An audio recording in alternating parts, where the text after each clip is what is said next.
नमस्कार दोस्तों, यहाँ से शुरू होता है राजा भोज की कहानी का पार्ट 4। कहानी में आगे बढ़ने से पहले हमारे चैनल को सब्सक्राइब ज़रूर कर लें। तो आइए कहानी में आगे बढ़ते हैं। 15वीं विद्या की खोज में अपनी यात्रा शुरू करने से पहले राजा ने अपने एक पुरानी साथी नाई को बुलाने का आदेश दिया। सैनिक ने तुरंत नाई के पास जाकर राजा की सूचना पहुंचाई।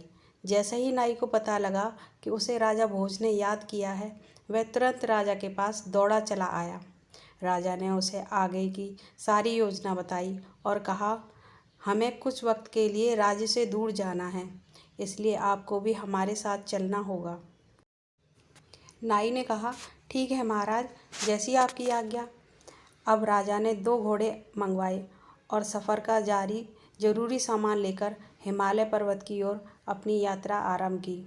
तो दोस्त, राजा भोज और नाई दिन में तो सफ़र करते हैं और रास्ते में कोई नगरी आती है तो वहीं ठहरकर रात को विश्राम करते। नाई का काम था नगरी से बाजार में जाकर सामान लाना, खाना बनाकर राजा भोज को खिलाना। ऐसे ही रात और दिन चलते चलते काफ़ी दिन बाद राजा भोज व नाई उस जंगल के पास पहुंच गए। चूँकि घोड़े अंदर नहीं जा सकते थे, इसलिए घोड़ों को बाहर ही छोड़कर राजा व नाई तलवार से जंगल में रास्ता बनाते हुए आगे बढ़े। आखिरकार इतनी लंबी यात्रा के बाद राजा भोज बाबा अमरा गुरु की कुटिया ढूंढने में कामयाब हो गए। राजा भोज ने देखा, कुटिया का द्रव्य काफ़ी सुनहरा था। बाबा की सुंदर कुटिया बनी है। कुटिया के आसपास रंग बिरंगे फूल खिले हैं। बाबा के धूणों में धुआं उठ रही है। मृगछाला पर बैठे बाबा तपस्या में लीन हैं। राजा भोज और नाई बाबा अमरा गुरु के सामने थोड़ी दूरी पर हाथ जोड़कर बैठ जाते हैं।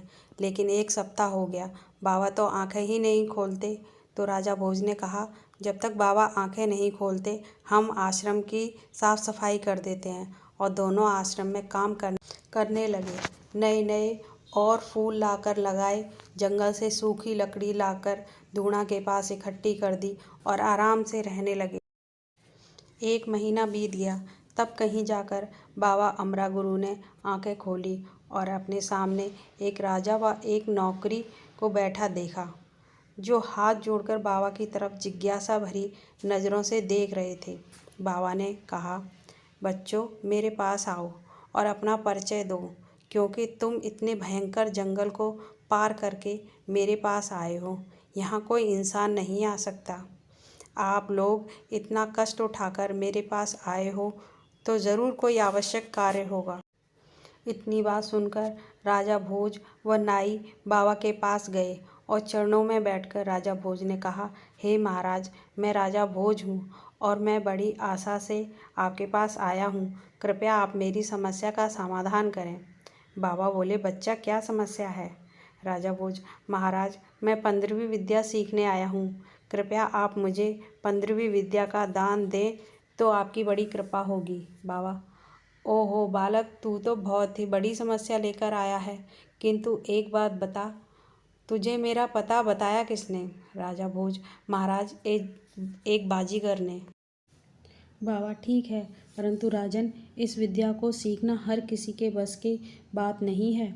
इसमें बड़ी कठिनाई आएगी, क्या कर पाओगे? राजा भोज, महाराज, इस विद्या को सीखने के लिए मैं हर कठिनाई का डट कर मुकाबला करूँगा।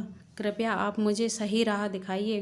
बाबा, तो ठीक है राजन, इस विद्या को सीखने से पहले मैं तुम्हें इसकी शक्ति के बारे में बताना चाहूँगा। 15वीं विद्या है मरे हुए शरीर को जिंदा करना। लेकिन इस विद्या से अगर आप किसी को जिंदा कर रहे हो तो आपके प्राण उस मरे हुए शरीर में चले जाएंगे और आपका शरीर प्राणहीन हो जाएगा। फिर आप जब भी चाहो अपने शरीर में वापस आ सकते हो। कहने का मतलब है, आप किसी भी मरे हुए प्राणी को जिंदा करते हो तो आपका शरीर मर जाएगा और आप जब अपने शरीर में वापस आओगे तो दूसरा शरीर मर जाएगा। और हाँ, इस विद्या को सीखते वक्त आपको केवल एक समय भोजन मिलेगा। वक्त में इसमें कोई समय सीमा निश्चित नहीं है। मालूम नहीं कितना समय लग जाए। क्या तुम्हें मंजूर है?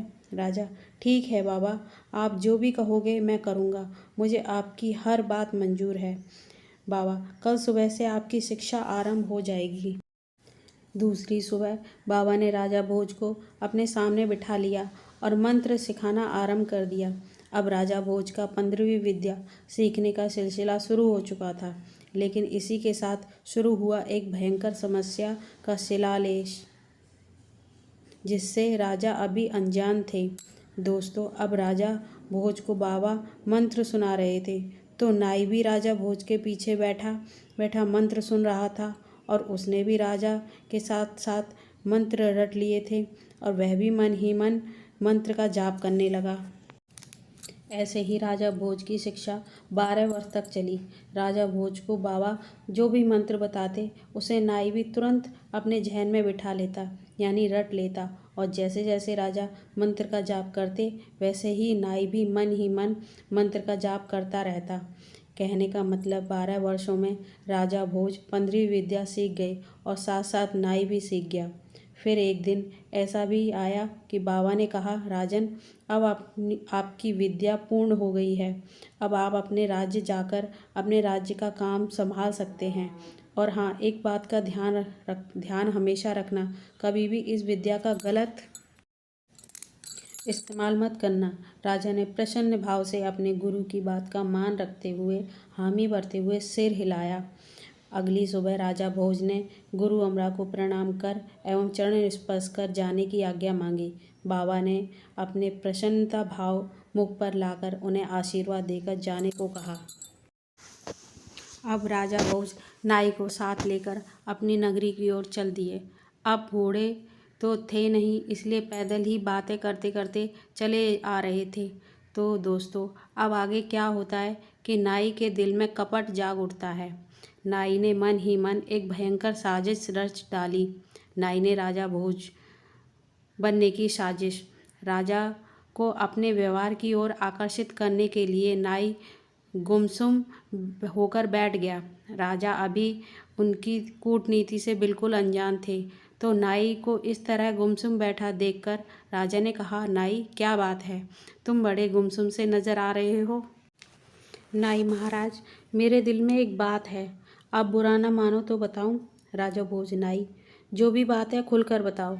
नाई, महाराज, मैं यह कह रहा था कि आपने 12 वर्षों से इतने कठिन परिश्रम के बाद यह 15वीं विद्या हासिल की है, तो आप अगर अपनी सीखी हुई विद्या को एक बार आजमा लेते तो अच्छा रहेगा, क्योंकि नगरी में जाकर कहीं आप हंसी के पात्र ना बन जाओ। राजा भोज, बात तो तुम्हारी बिल्कुल ठीक है, आजमाने में क्या दिक्कत है, चलो आजमा कर देखते हैं। नाई, महाराज, आप थोड़ी देर यहाँ बैठिए, मैं अभी आता हूँ। नाई थोड़ी दूर गया और एक मरा हुआ तोता उठाकर राजा भोज के सामने रख दिया और कहा, महाराज, इस मरे हुए तोते में आपके प्राण डालिए।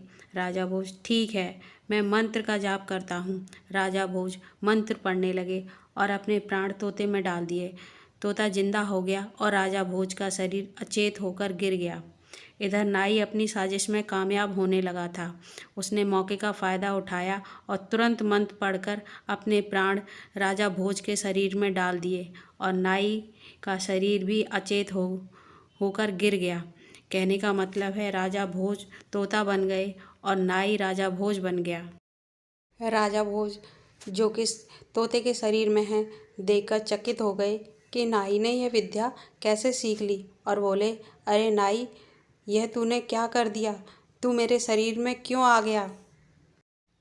नाई, महाराज, मैं भी अपनी विद्या आजमा रहा था, जो मैंने चोरी चोरी आपके पीछे बैठकर सीखी है। राजा भोज गुस्से में, नाई, तुमने अपनी मर्यादा के विरुद्ध जाने की चेष्टा भी कैसे की।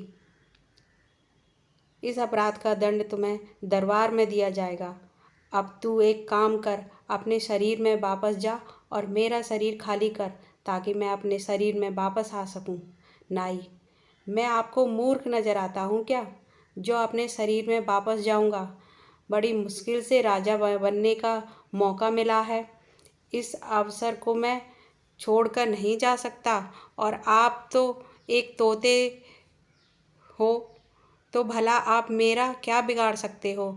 मैं यह शरीर किसी भी हालत में नहीं छोड़ूंगा। अब मैं भी वो सारे सुख भोगूंगा जो एक राजा प्राप्त करता है। अब नाई अपने रास्ते का आखिरी कांटा हटाने के लिए उस तोते को पत्थर से मारने के लिए भागा जिसमें राजा भोज के प्राण बसे थे। तोता बेचारा क्या करता, जान बचाकर भागा और दूर एक ऊंचे पेड़ की टहनी पर बैठकर नाई को देखने लगा और उदास मन से सोचने लगा कि जिस साथी पर मैंने इतना भरोसा किया उसी ने मेरे साथ इतनी बड़ी गद्दारी कर दी। अब क्या कर सकता हूँ। और तोता बैठा बैठा रोने लगा।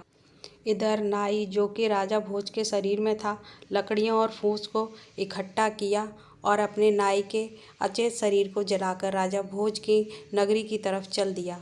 दोस्तों, भाग 5 में आप पढ़ेंगे जब नाई राजा भोज के वेश में राज्य में वापस जाता है तो वहाँ क्या होता है। क्या राज्य के लोग उसे पहचान पाएंगे, खास तौर पर तब जब वह रानी सत्यवती के पास जाता है, जबकि नाई को मूंछ के बाल के बारे में कोई जानकारी ही नहीं है।